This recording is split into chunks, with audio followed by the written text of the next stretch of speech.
حسين حسين حسين يا غريب يا عطشان حسين حسين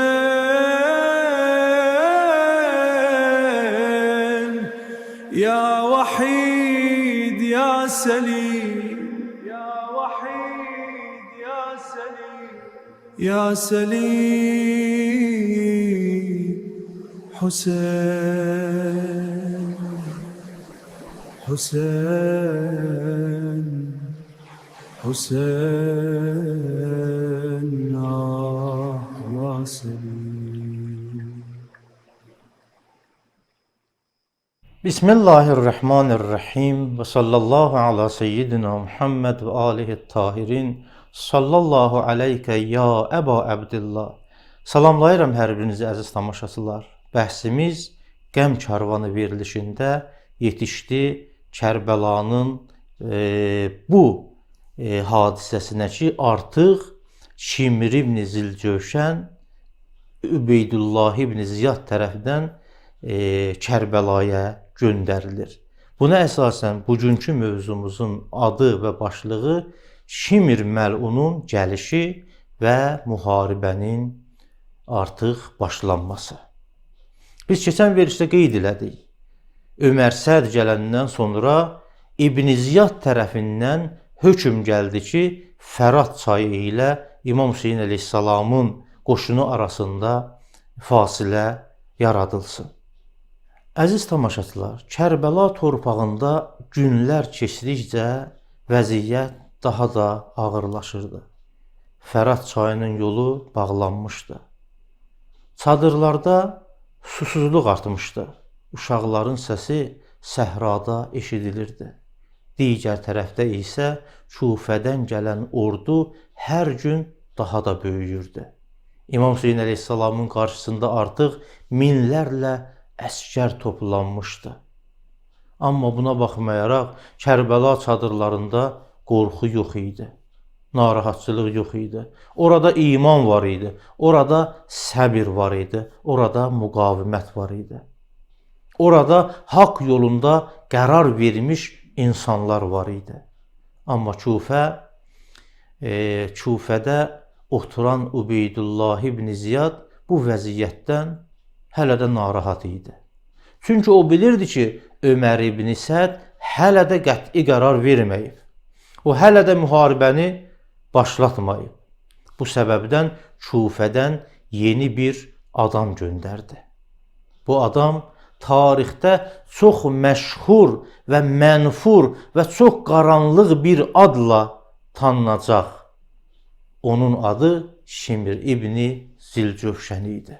Allah ona lənət eləsin. Şimr ibn Zilcövşən kim idi? Qeyd edirlər ki, Şimr çox sərt və qəddar bir insan kimi tanınırdı. O Kufə ordusunda döyüşçülərdən biri idi. Amma onun adı tarixdə əsasən Kərbəla hadisəsi ilə bağlı xatırlanırdı. O baxmayaraq illər öncə İmam Əli əleyhissalamın kənarında idi ki, bəzi tarixçilər yazırlar ki, Şimr ibn Zilcövşən bir zamanlar İmam Əli əleyhissalamın ordusunda olmuşdu. Siffin döyüşündə iştirak etmişdi. Amma illər keçdikcə onun qəlbi dəyişmişdi. Dünya sevgisi və hakimiyyətə yaxın olmaq arzusu onun yolunu dəyişmişdi. Bu da tarixdə tez-tez baş verən bir həqiqətdir. Bəzən insanlar haqq yolunu tanıyır, bilir haqq nədir, haqq kimlərlədir. Amma sonra dünya sevgisi onları başqa istiqamətə aparır. Bu özü böyük bir dərsdir. Əgər Kərbəla hadisəsi baş verəndə biz də orada olsaydıq, kimin tərəfində olardıq? Haqqın tərəfində ya yox? Şimr ibn Zilcövşən Kərbəlaya gələndə o əlində Übeydullah ibn Ziyadın yeni bir məktubunu gətirdi. Bu məktub Ömər ibn Səədə ünvanlanmışdı. Məktub çox sərt idi. Orada belə yazılmışdı. Hüseyndən Yezid üçün beyət al. Əgər qəbul etməzsə, onunla döyüş. Sonra daha sərt bir cümlə var idi. Əgər sən bu işi yerinə yetirməkdə tərəddüd etsən, komandanlığını Şimrə verəcəyəm. Bu sözlər açıq bir təhdid idi. Bu məktub Ömər ibn Səd üçün son qərar anı idi. Artıq burada qərar qəbul etməli idi ki, İmam Hüseyn əleyhissalamla müharibə etsin ya kənara çəkilsin. Ömər ibn Sədin öz daxilində bir mübarizəsi var idi. Ömər Səd məktubu oxuyanda çox narahat oldu. Çünki o hələ də müharibədən qaçmaq istəyirdi. İmam Hüseyn əleyhissalamın qanına əlini batırmaq istəmirdi. O bilirdi ki, qarşısında duran insan adi bir insan deyil, Peyğəmbərin nəvəsidir. O bilirdi ki, Hüseyn ilə döyüşmək tarixdə böyük bir ləkə olacaq. Amma digər tərəfdə isə hakimiyyət və dünya arzusu var idi. Rey şəhərinin valiliyi. Bu vəd onun gözünü bağlamışdı. Tarixçilər yazırlar ki, o bir müddət sustu və düşündü. Amma sonda o belə dedi.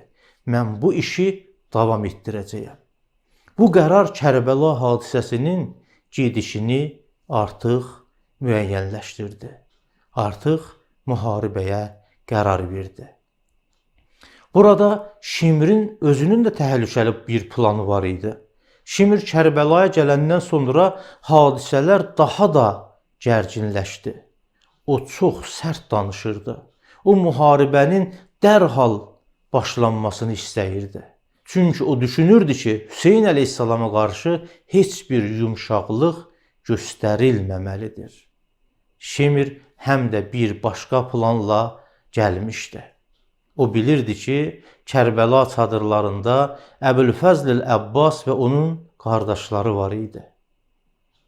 Onların anası, yəni Ümmülbənin, Bəni Kilab qəbiləsindən idilər. Şimr də həmin qəbilədən idi. Bu səbəbdən o düşünürdü ki, qəbilə əlaqəsindən istifadə etsin və Həzrət Əbülfəzl Əbbas və onun qardaşlarına əman versin. Bu, Həzrət Əbülfəzl əleyhissalam üçün çox təhlükəli bir təklif idi. Şimr çadırlara yaxınlaşdı. O səsləndi. Haradadır Əbülfəzl Əbbas İbni Əli? Haradadır onun qardaşları? Sonra belə dedi, sizin üçün aman var, mən sizə əmannamə gətirmişəm. Yəni o deməkdir ki, o demək istəyirdi ki, əgər Əbbas və qardaşları İmam Hüseyn əleyhissalamı tərk etsələr, onlara toxunulmayacaq. Bu çox çirkin bir təklif idi. Çünki bu təklif qardaşı qardaşdan ayırmaq istəyirdi. Bu təklif vəfa ilə xəyanət arasında bir seçim idi. Həzrəti Əbülfəzl Əbbas əleyhissalam üçün bu təklif o qədər utandırıcı və narahat edici idi ki, istəmirdi ki, onlara cavab verə. Amma İmam Hüseyn əleyhissalamın kəlamına əsasən cavab verdi. Amma cavab nə idi? Əbülfəzl Əbbas əleyhissalam bu sözləri eşidəndə çox qəzəbləndi. O çadırdan çıxaraq belə dedi, Allah səni və gətirdiyin əmannaməni lənət eləsin. Sən bizə aman verirsən, amma Peyğəmbərin nəvəsinə aman vermirsən. Bu sözlər Kərbəla tarixinin ən məşhur cavablarından biri idi. Bu cavab Həzrət Əbbas əleyhissalamın vəfasını göstərirdi, sədaqətini göstərirdi.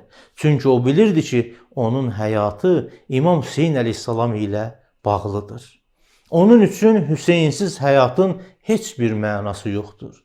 Hüseyn onun üçün hər bir şey idi. Hüseyn onun haqq imamı idi. Burada Qur'anı bir dərsdə yadımıza düşsün. Qur'an-ı Kərim, Allah Teala Qur'an-ı Kərimdə belə buyurur. Minəl mu'mininə ricalun sadaqu ma ahadullah əleyh. Əhzab surəsinin 23-cü ayəsidir. Möminlərdən elələri vardır ki, Allahla bağladıqları əhdə sadiq qaldılar. Həzrəti Əbülfəzl Əbbas, Əbbas ibn Əli bu ayənin canlı təfsiri idi. O vəfası ilə tarixdə əbədi qaldı. Şücaəti ilə, fədakarlığı ilə, qeyrəti ilə, sədaqəti ilə, vəfası ilə tarixdə bütün insanlara nümunə olaraq qaldı. Çadırlarda da qərar verilməli idi. Şimrin gəlişindən sonra artıq hamı başa düşdü ki, müharibə çox yaxındır. Kərbəla çadırlarında insanlar bu həqiqəti hiss edirdi. Amma buna baxmayaraq heç kim geri çəkilmədi. Heç kim imamı tərk etmədi. Çünki onlar bilirdilər ki, bu yol haqq yoludur. Bu Hüseyn yoludur, bu Quran yoludur, bu Allah yoludur. Onlar bilirdilər ki, Hüseyn ilə olmaq Allah ilə olmaq deməkdir. Bu baxımdan zehinlərinə gəlmirdi ki, İmam Hüseyn əleyhissalamı tərk etsinlər. Amma burada imamın öz səhabələrinə bir müraciəti də vardı. Bu günlərdə İmam Hüseyn əleyhissalam səhabələrini toplayır və onların qarşısında dayanaraq belə buyurur. Ey mənim səhabələrim, mən sizin qədər vəfalı səhabə görməmişəm. Sonra imam belə davam elədi. Bu insanlar Şimr, Ömər Səd, İbn Ziyad, bu insanların işi yalnız mənlədir. Yalnız onlar məni istəyirlər, məndən beyət istəyirlər. Kim istəsə gecənin qaranlığında gedə bilər. Bu sözlər çox təsirli idi. Çünki İmam əleyhissalam heç kəsi məcbur etmək istəmirdi. O istəyirdi ki, hər kəs bu yolu azad şəkildə seçsin. Hətta yazırlar ki, gecə vaxtı çıraqları söndürdürür və buyurur ki, kim getmək istəyirsə, gecənin qaranlığından istifadə edib getsinlər. Amma səhabələrin cavabı. Səhabələr bu sözləri eşidəndə çox təsirləndilər. Onlardan biri ayağa qalxdı və belə dedi: Ey Peyğəmbərin nəvəsi, biz səni tərk edə bilərik. Əgər 1000 dəfə öldürülsək də və yenə dirilsək, yenə sənin yanında biz olmağa hazırıq. Minlərlə öldürülsək də, sonradan dirilsək də, yenə də səni seçərik. Başqa bir səhabə belə dedi: Biz səni tərk etsək, Allah qarşısında sabah qiyamət günü nə cavab verəcəyik? Bu sözlər Kərbəla səhabələrinin imanını göstərirdi. Onlar say baxımından az idilər, amma imanları həddindən artıq böyük idi. Bu baxımdan İmam Hüseyn əleyhissalam buyurur ki, mən öz səhabələrim kimi səhabə tanımıram. Artıq tarixin ən böyük imtahanı başlayır. Kərbəla hadisəsi artıq son mərhələyə yaxınlaşırdı. Bir tərəfdə minlərlə əsgər, digər tərəfdə isə kiçik bir karvan. Amma bu qarşılaşma sadəcə iki ordunun qarşılaşması değildi. Bu iki yolun qarşılaşması idi. Zülm yolu və haqq yolu. Tarix göstərdi ki, say çoxluğu həmişə qələbə demək deyil. Bəzən az sayda insan böyük bir həqiqəti qoruyur. Necə ki, İmam Hüseyn əleyhissalam az saylı insanla həqiqəti qoruya bildi. Burada Bəqərə surəsinin bir ayəsi yadımıza düşür.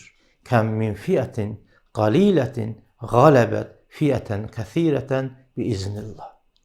Və sallallahu əla seyyidina Muhammed və alihi tahirin.